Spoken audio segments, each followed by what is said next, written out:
நிவேதா பெத்ராஜ்க்கும் உதயநிதி ஸ்டாலினுக்குமான தொடர்பு, அவங்களுக்கு வந்து நிறைய விஷயங்கள் உதயநிதி செஞ்சிருக்காருன்ற மாதிரியான வீடியோக்களை நம்மளால தொடர்ந்து பார்க்க முடியுது. அந்த விஷயங்கள் அனைத்தையும் எந்த பெயரும் குறிப்பிடாம ஒரு விளக்கம் கொடுக்கிற விதமா தான் நிவேதா பெத்ராஜோடைய ட்வீட் அமைஞ்சிருக்கு. அதை தாண்டி இப்போ உதயநிதியை விமர்சனம் பண்ணோம் அப்படின்னா அரசியல் ரீதியான விமர்சனங்களை வைக்கிறது சரியாக இருக்கும். ஏன்னா அவர் இதெல்லாம் பண்றாரு, அவர் பண்றது தப்பு அப்படின்றத சொல்லலாம். ஆனா அதை தாண்டி அவங்களுடைய பர்சனல் லைஃப்ல ஒரு குற்றச்சாட்டு வைக்கிறதுக்கு நமக்கு முதல் ரைட்ஸ் கிடையாது. தொடர்ந்து வந்து நடிகைகளை கடந்து சமூகத்திலுமே வந்து பெண்களுக்கு வந்து பாதுகாப்பு இல்லைன்ற மாதிரியான விஷயங்கள் தான் தொடர்ந்து நடந்துட்டு இருக்கு.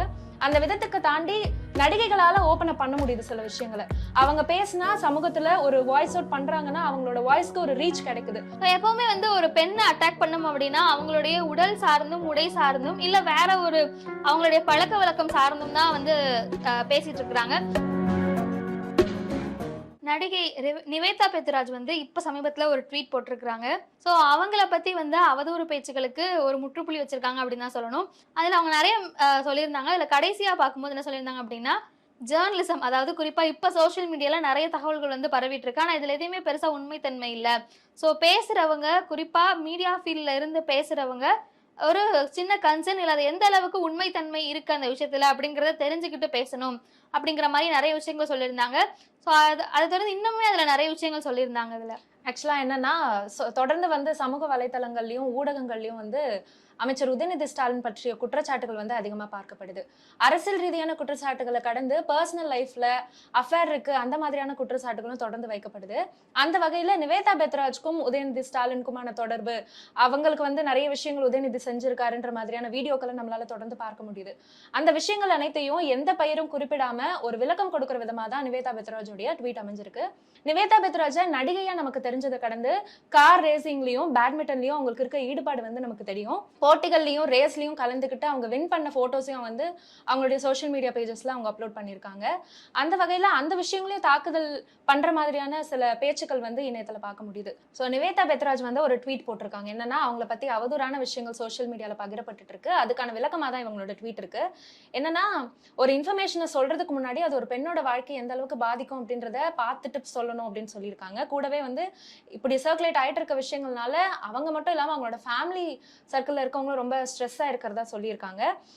நான் ரொம்ப டிக்னிஃபைடான ஃபேமிலியில வந்து 16 வயசுல இருந்தே நான் ஃபினான்ஷியலா ரொம்ப இண்டிபெண்டா இருக்கேன், நானே தான் ஏர்ன் பண்ணிட்டு இருக்கேன். அது மட்டும் இல்லாம அவங்க துபாயில தான் இருக்காங்க அப்படின்றது நம்ம எல்லாருக்குமே தெரியும். ஸோ கடந்த 20 வருடங்களா துபாயில ரெண்டல் ஹவுஸ்ல தான் இருக்கேன், ஓன் ஹவுஸ் கூட கிடையாது, ரெண்டல் ஹவுஸ்ல தான் இருக்கேன் அப்படின்றதையும் அவங்க ட்வீட்ல மென்ஷன் பண்ணியிருக்காங்க. கூடவே சினிமா இண்டஸ்ட்ரியிலுமே வந்து எந்த ஒரு ப்ரொடியூசர், டைரக்டர் ஆர் ஹீரோவை நான் போய் அப்ரோச் பண்ணது கிடையாது. 20 படங்கள் பண்ணியிருக்கேன், எல்லாமே எனக்காக வந்த வாய்ப்புகள் தான் அப்படின்னும் அந்த ட்வீட்ல வந்து மென்ஷன் பண்ணியிருக்காங்க. ஸோ எனக்கு வந்து பணத்துக்காகவோ பிரபலத்துக்காகவோ எந்த ஒரு பொறாமையோ பேராசையோ எனக்கு கிடையாது அப்படின்னு சொல்லியிருக்காங்க. இந்த விஷயத்த வந்து ரெண்டு விதமாகவும் பார்க்கலாம். அந்த நடிகை நிவேதா பெத்ராஜ் அவங்க மேல வைக்கப்பட்ட விமர்சனம் யாரோட தொடர்பு படுத்தி வச்சிருக்காங்க அப்படின்னு பார்க்கும்போது, ஸோ உதயநிதி அவர்களை பொறுத்த வரைக்கும் சினிமாவில இருந்து தான் அரசியலுக்கு வந்தவர். அவரும் தமிழ் சினிமாவுக்கும் தமிழ்நாட்டினுடைய அரசியலுக்கும் எப்பயுமே ஒரு கனெக்ட் இருக்கும். எப்பவுமே மோஸ்ட்லி நம்ம எல்லாரையும் பார்த்தோம்னா எம்ஜிஆர் அவர்களா இருக்கட்டும், ஜெயலலிதா அவர்களா இருக்கட்டும், உதயநிதியா இருக்கட்டும், ஸ்டாலினுமே கூட ஆரம்பத்துல 2-3 படம் நடிச்சதெல்லாம் சொல்லுவாங்க. ஸோ தமிழ் சினிமாக்கும் அரசியலுக்கும் ரொம்பவே ஒரு நெருங்கிய தொடர்பு இருக்கிறத பார்க்க முடியுது. ஸோ அப்படி உதயநிதி வந்திருந்தாலுமே கூட இவங்களும் உதயநிதியும் சேர்ந்து ஒரு படம் நடிச்சிருக்கிறாங்க. ஜஸ்ட் அது அவ்வளவுதான், அதோட நிப்பாட்டிட்டாங்க. அதை தாண்டி இப்போ உதயநிதியை விமர்சனம் பண்ணோம் அப்படின்னா அரசியல் ரீதியான விமர்சனங்களை வைக்கிறது சரியாக இருக்கும். ஏன்னா அவர் இதெல்லாம் பண்றாரு, அவர் பண்றது தப்பு அப்படின்றத சொல்லலாம். ஆனா அதை தாண்டி அவங்களுடைய பர்சனல் லைஃப்ல ஒரு குற்றச்சாட்டு வைக்கிறதுக்கு நமக்கு முதல் ரைட்ஸ் கிடையாது. ஆனா அதை தாண்டி அதுல எந்த அளவுக்கு உண்மைத்தன்மை இருக்கு அப்படிங்கறதையும் பார்க்கணும். நீங்க சொன்ன மாதிரி சோசியல் மீடியால ஊடகங்கள்ல பேசுறவங்களை பத்தி 4 பேர் பாக்குறாங்க, அது ஒரு விவாத பொருளா மாறுது. அப்படிங்கும்போது ஒரு குறைந்தபட்ச உண்மையாவது அதுல இருக்கணும் அப்படிங்கறதா இப்போ இந்த மாதிரியான குற்றச்சாட்டுகள் வர்றதை பார்க்க முடியுது.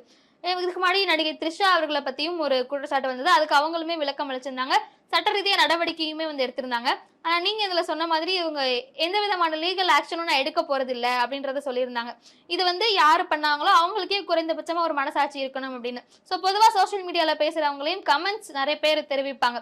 சோ அது எல்லாத்துக்கும் சேர்த்துதான் இவங்க வந்து ஒரு முற்றுப்புள்ளி வச்சிருக்கிறதா பார்க்க முடியுது. ஓகே, த்ரிஷா வந்து லீகல் நோட்டீஸ்ல வந்து பேசினவங்களுக்கு எதிரான விஷயங்களை வந்து குறிப்பிட்டிருப்பாங்க. நீங்க சொன்ன மாதிரி லீகல் ஆக்ஷன் நான் எடுக்கல, என்னை பத்தி குற்றச்சாட்டா அவதூறு கலப்புற மாதிரியான பேசினவங்களே மனிதாபிமானத்தோட நடந்துக்கணும். இருக்கணும்.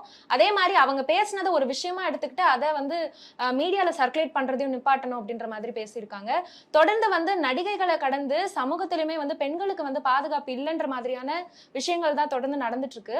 அந்த விதத்துக்கு தாண்டி நடிகைகளால ஓபன் அப் பண்ண முடியுது சில விஷயங்களை. அவங்க பேசினா சமூகத்துல ஒரு வாய்ஸ் அவுட் பண்றாங்கன்னா அவங்களோட வாய்ஸ்க்கு ஒரு ரீச் கிடைக்குது. பட் சொசைட்டில இருக்க நார்மல் லேடிஸ்க்கு இந்த மாதிரியான ஒரு சிக்கல் வருது அப்படின்னா அவங்களால வாய்ஸ் அவுட் பண்ண முடியல. அவங்க பண்ணாலுமே பெருசா ரீச் கிடைக்கிறது இல்லைன்னு நான் நினைக்கிறேன். அந்த ட்வீட்லயே அவங்க மென்ஷன் பண்ணியிருந்தாங்க, கிட்டத்தட்ட 16 வயசுல இருந்தே அவங்க ஓனா வந்து ஏர்ன் பண்ண ஆரம்பிச்சிட்டாங்க. அவங்களுக்குன்னு ஒரு ஃபேமிலி பேக்ரவுண்ட் இருக்கு. அதை தாண்டி சினிமாவில் அவங்களுக்கு ஒரு ஃபேம் இருக்கு. ஸோ சோஷியல் மீடியாவில் அவங்கள தொடர்றவங்க நிறைய பேர் இருக்கிறாங்க. அவங்க ஒரு கருத்து தெரிவிச்சா அது ஒரு பேசு பொருள் ஆகுது அப்படின்னா, நான் வந்து ஒரு டிக்னிஃபைட் ஃபேமிலியிலேருந்து வரேன், எனக்கு இந்த மாதிரியான கருத்துக்கள் என்னை ரொம்ப வந்து அஃபெக்ட் பண்ணுது, அதை தாண்டி என்னை சார்ந்தவங்களுக்கும் இது ரொம்ப மன உளைச்சல் வந்து ஏற்படுத்துது இந்த மாதிரியான கருத்துக்கள் அப்படின்னு. ஸோ இப்படிப்பட்ட ஒரு இடத்துல அவங்களுக்கு இந்த மாதிரி விமர்சனங்கள் இதுக்கு முன்னாடியுமே வந்திருக்கும். முதல் படம் நடிக்க ஆரம்பிக்கும் போது இந்த ஃபீல்டில் என்டர் ஆகுறதுக்கு முன்னாடியுமே வந்திருக்கும். இதெல்லாம் வரும்னு தெரிஞ்சுதான் அவங்களுமே வந்திருப்பாங்க. ஸோ எப்படிப்பட்ட விமர்சனங்களும் அவங்களால தாங்கிக்க முடியும் அப்படின்ற ஒரு டோன்ல தான் இங்க சோஷியல் மீடியால பேசுறவங்க வந்து இருக்காங்க அப்படின்றத பார்க்க முடியுது. ஸோ என்னதான் ஒரு வெல் செட்டில் ஃபேமிலில இருந்து வந்தாலுமே கூட அவங்களாலேயே இதை வந்து தாங்கிக்க முடியல அப்படிங்கிற பட்சத்துல இன்னும் நார்மல் பீப்புள் அடுத்து இந்த இடத்துக்கு வரணும்னு நினைக்கிறவங்க எந்த அளவுக்கு இது தைரியமா ஃபேஸ் பண்ணுவாங்க அப்படின்ற ஒரு கொஸ்டின் மார்க் வருது. இன்னொன்று வந்து நம்ம பார்க்கணும் அப்படின்னா, நான் முன்னாடியே சொன்ன மாதிரி தமிழ் சினிமாவுக்கும் அரசியலுக்கும் ஒரு தொடர்பு இருக்கு. இப்போ தமிழ்நாட்டில் இருக்கக்கூடிய பொலிட்டிக்கல் லீடர்ஸ், விமன் பொலிட்டிக்கல் லீடர்ஸ்னு பார்க்கும்போது ரொம்பவே கம்மியான பெண் ஆளுமைகள் தான் இருக்காங்க. ஜெயலலிதா இருக்கிறாங்க. இப்போ ஜெயலலிதா மறைவுக்கு பிறகு இப்போ கனிமொழியாக இருக்கட்டும், அதுக்கு பிறகு பிரேமலதா விஜயகாந்த் இருக்கிறாங்க, வானதி சீனிவாசன், இந்த பக்கம் தமிழிசை சவுந்தரராஜன், இப்படி வெகு சில ரொம்பவே விரல் விட்டு எண்ணக்கூடிய அளவுக்கான விமன் பொலிட்டிக்கல் லீடர்ஸ் தான் வந்து இருக்கிறாங்க. சொன்ன மாதிரி அடுத்த நடிகைகள்லையுமே இப்ப விஜய் வந்து கட்சி தொடங்கி இருக்கிறாரு. நடிகைகள்ல இருந்தும் யார் வேணாலும் அரசியலுக்கு வர்றதுக்கு வாய்ப்பு இருக்கு. ஆனா இந்த மாதிரியான விஷயங்கள் தொடர்ந்து நடக்கும்போது அவங்க, அதாவது மக்களுக்கு உண்மையாவே நல்லது செய்யணும், இல்ல மக்கள் பணி ஆற்றணும், இந்த சொசைட்டில ஏதோ ஒண்ணு பண்ணணும்னு ஒரு நிஜமாவே அக்கறை இருந்தாலும் படம் பண்றதை தாண்டி சில பேருக்கு சில அக்கறை இருக்கலாம். ஆனா இந்த மாதிரியான விமர்சனங்களை எதிர்கொள்றதுக்கு தயங்கியே நிறைய பேர் அந்த விஷயங்களை வந்து செய்யறது இல்ல. இன்னுமே நிறைய பேர், அதாவது தெரியாமையே நிறைய பேர் உண்மையாவே வேலை செஞ்சுட்டு இருக்காங்க. உதாரணத்துக்கு சொல்லணும்னா சத்யராஜனுடைய மகள் திவ்யா சத்யராஜ் அவங்க வந்து மக்கள் பணி செஞ்சுட்டு இருக்காங்க. இன்னும் அவங்க கட்சி தொடங்க போறதாகவும், இல்ல ஏதோ ஒரு கட்சியில இணைய போறேன், அதுக்குண்டான அறிவிப்பை நான் சீக்கிரமே வெளியிடுவேன் அப்படின்லாம் சொல்லியிருக்காங்க.